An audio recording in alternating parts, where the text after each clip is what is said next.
ગરમીમાં શેકાવા તૈયાર રહેજો। ગરમી અંગે હવામાન વિભાગે મોટી આગાહી કરી। 2 થી 3 ડિગ્રી તાપમાનમાં વધારો થશે। દરિયાઈ વિસ્તારોમાં ભેજવાળું હવામાન રહેશે। 22 થી 24 એપ્રિલ સુધી ગરમ અને ભેજવાળું હવામાન રહેશે। 22 अप्रैल से लेकर 24 अप्रैल तक उष्ण एवं आर्द्र पवन के कारण असहज स्थिति का होने का संभावना है और पवन का दिशा जो है अभी पश्चिम से उत्तर पश्चिम है। अहमदाबाद और आसपास क्षेत्रों के लिए जो पूर्वानुमान है इसमें क्लियर स्काई रहने का पूर्वानुमान है और जो उच्चतम तापमान है 41 डिग्री सेंटीग्रेड के आसपास रहने का संभावना है और जो उच्चतम सबसे अधिकतम तापमान रिकॉर्ड हुआ है वो है राजकोट में 41.7 डिग्री सेंटीग्रेड। ભરૂચના સ્ટેશન વિસ્તાર ઉપર ભારે ઉનાળામાં ડામર પાથરવામાં આવતા લોકો માટે મુશ્કેલી ઊભી થઈ। ગરમીના કારણે ડામર એટલો બધું ગરમ થઈ ગયો કે રસ્તા પરથી પસાર થતા લોકોના પગના પગરખા પણ ચોંટી જાય છે। રોડ પર ચાલવું મુશ્કેલ બની ગયું છે। સ્ટેશન જેવા મુખ્ય વિસ્તારમાં ઉનાળામાં ડામર પાથરવાનું કામ કરતા રહીશોમાં ભારે રોષ છે। ડામર પીગળવાથી લોકોને અતિ ભારે હાલાકી પડી રહી છે। પરિસ્થિતિને ધ્યાનમાં લઈ નગરપાલિકાએ તરત કાર્યવાહી કરી ડામર ઉપર રેતી છાંટીને સંતોષ માની લીધો। હવામાન વિભાગે સુરતમાં 3 દિવસ હીટવેવની આગાહી કરી છે। ત્યારે કાળઝાળ ગરમી વચ્ચે હીટ સ્ટ્રોકના દર્દીઓ આવવાની સંભાવના વધી છે। તેથી સ્મીમેર હોસ્પિટલમાં આગોતરું આયોજન કરાયું। ગરમીમાં હીટ સ્ટ્રોકના દર્દી માટે અનોખી સારવારની વ્યવસ્થા કરાઈ। હીટ સ્ટ્રોક માટે જે દર્દીઓ છે તેમના માટે બેડ પર બાથટબ મુકાયા છે। દર્દીને આ રીતે સારવાર આપવાથી જલ્દી સાજા થવાનો હોસ્પિટલે દાવો કર્યો। ઉપરાંત હોસ્પિટલમાં ઇમરજન્સી વિભાગમાં એસી અને આઈસ પેકની પણ વ્યવસ્થા કરાઈ।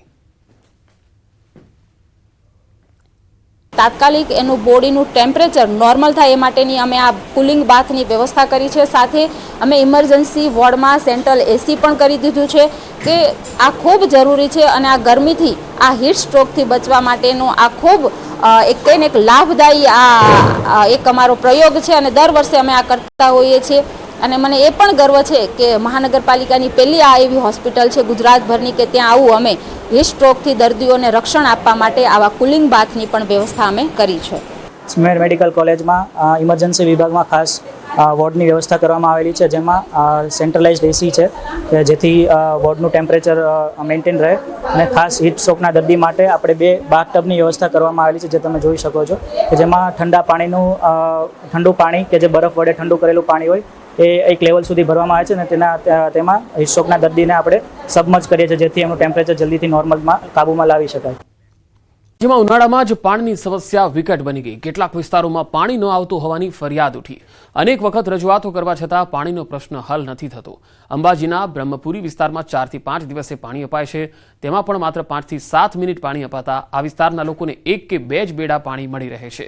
પીવાનું પણ પાણી પૂરું પડતું નથી। પાણીની સમસ્યાને લઈ મહિલાઓએ માટલા ફોડી તંત્ર સામે રોષ વ્યક્ત કર્યો। આ વિસ્તારમાં પસાર થતી પીવાના પાણીની લાઈનો સાર્વજનિક ગટરમાંથી પસાર થતી જોવા મળે છે, જેના પગલે નળમાં આવતા પાણી પણ ગંદુ થતું હોવાનું સામે આવ્યું। આ તરફ વહીવટદારે આ સમગ્ર મામલે પ્રશ્નનું નિરાકરણ લવાશે એવી માત્ર ખાતરી જ આપી છે। દાડોથી પાણી આવતું નહીં અને માટલામાં લીલ જમી જાય છે અને પાણી પીવાનું જેમ લીલસા વાળું અને પંચાયતમાં જતો કોઈ ઓભળતું નહીં। ક્યાં દાડે પાણી આલો પદાડી આલો પાણી આવું જ રહેશે અમારે મોટો બની ગઈ છે બગડી ગઈ છે એવી વાતો કે બનાવટી કરે રોજા પૂરતું પાણી નથી મળતું। એના પાછળનું કારણ એવું છે કે ગરમીની સિઝન છે, પાણીના સ્તર ખૂબ નીચા ગયેલા છે, બરાબર। અને બીજું કે વધુમાં કૂવાની 2 મોટરો મારી બની ગઈ હતી, જે રિપેરમાં અમે આપેલી છે એ મોટરો આજકાલમાં અમારી આવી જશે। એ મોટરો ચાલુ થશે એટલે પાણીના જે પ્રશ્નો છે 5 દિવસે જે આપણે છે એ એકત્ર અમે આપી શકીએ। સોમનાથ જિલ્લામાં ટેકાના ભાવે ચણાની ખરીદી શરૂ કરવામાં આવી। સરકાર દ્વારા ખરીદી શરૂ થતા કોડીનાર ખાતે 20 જેટલા ખેડૂતો ચણા લઈને વેચવા પહોંચ્યા। માર્કેટ કરતા ટેકાનો ભાવ વધુ મળતા ખેડૂતોમાં ખુશીનો માહોલ છે। 1130 રૂપિયા ચણાના ટેકાના ભાવ જાહેર કરાયા, જ્યારે ખુલ્લા બજારમાં રૂપિયા 1060 સુધી પ્રતિમણ ચણાનો ભાવ ચાલી રહ્યો છે, જેની સામે સરકાર દ્વારા 70 રૂપિયા વધુ ચૂકવવામાં આવી રહ્યા છે। આજે 20 ખેડૂતોના ચણા વેચાણ માટે આવ્યા। ખેડૂતોને બજાર કરતા ટેકાના ભાવ વધુ મળ્યા।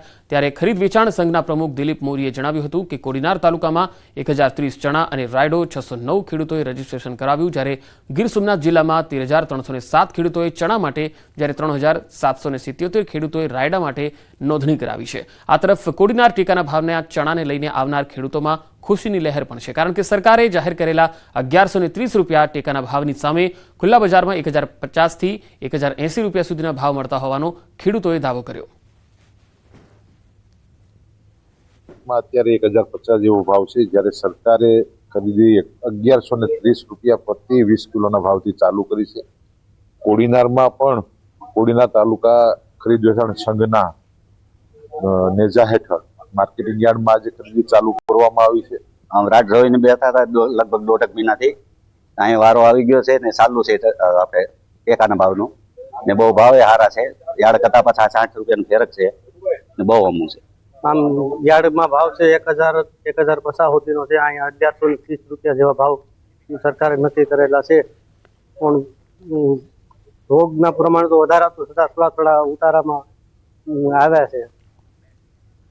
સુરત પોલીસના મતે છેલ્લા 3 વર્ષમાં 1866 જેટલા આત્મહત્યાના કેસો નોંધાયા છે, જેમાં સૌથી વધુ પારિવારિક સમસ્યાઓથી 492 લોકોએ આપઘાત કર્યો, તો બીમારીથી કંટાળી 452 લોકો, વ્યાજ દેવું વધી જતા કિસ્સામાં 355 લોકો, પ્રેમ પ્રકરણમાં 104, ડિપ્રેશનના કારણે 218, બ્લેકમેલના કારણે 37, અભ્યાસમાં સફળતા ન મળવા જેવા બનાવમાં 200 લોકોએ આપઘાત કર્યો છે.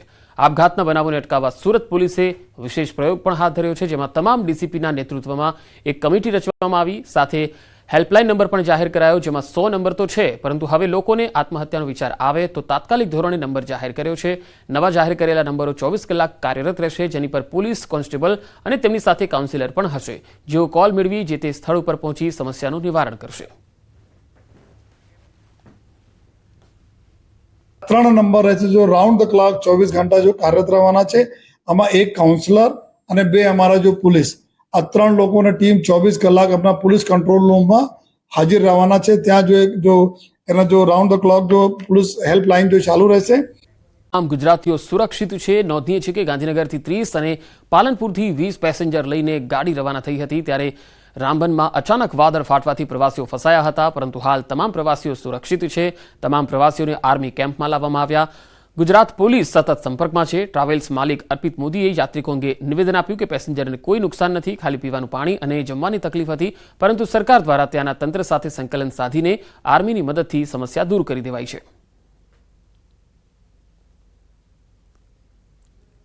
સરકાર દ્વારા યોગ્ય પગલાં લીધા. ત્યાંની સરકારને સંકલન કરીને ત્યાંના કલેક્ટર સાથે વાત કરી અને ત્યાં આગળ મદદ કરેલ છે.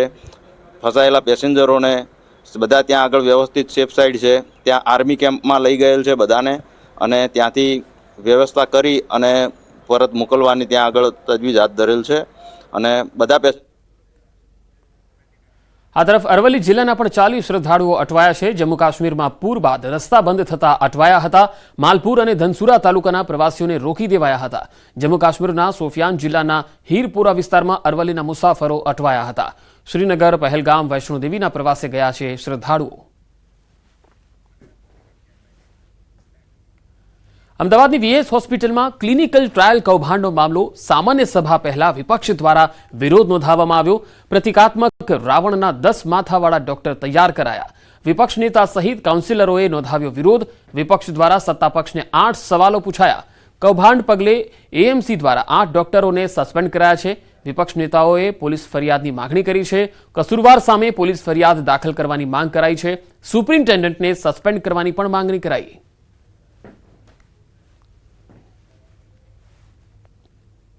₹500 पेशेंट पर 58 क्लिनिकल रिसर्च किए गए।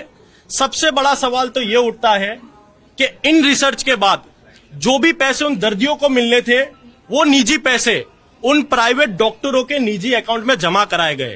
आज कांग्रेस पार्टी इतने बड़े महाकौभांड का इस सदन में आज के बोर्ड में सख्त विरोध करने वाली है।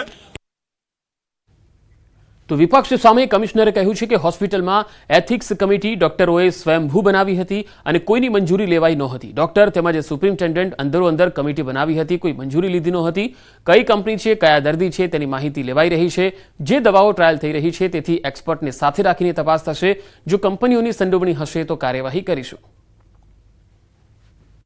કે આ જે એથિક્સ કમિટી કરવામાં આવ્યું છે એ જે તે સમયે મેડિકલ સુપરિન્ટેન્ડન્ટ જે હતા અને જે અધિકારી જે ડોક્ટરો આમાં ઇન્વોલ્વ હતા એ લોકો અંદરો અંદર એ કાર્યવાહી કર્યા હતા, કોઈને જાણ વગર આ કાર્યવાહી કર્યા હતા, એટલે એ તમામના વિરુદ્ધ અત્યારે કાર્યવાહી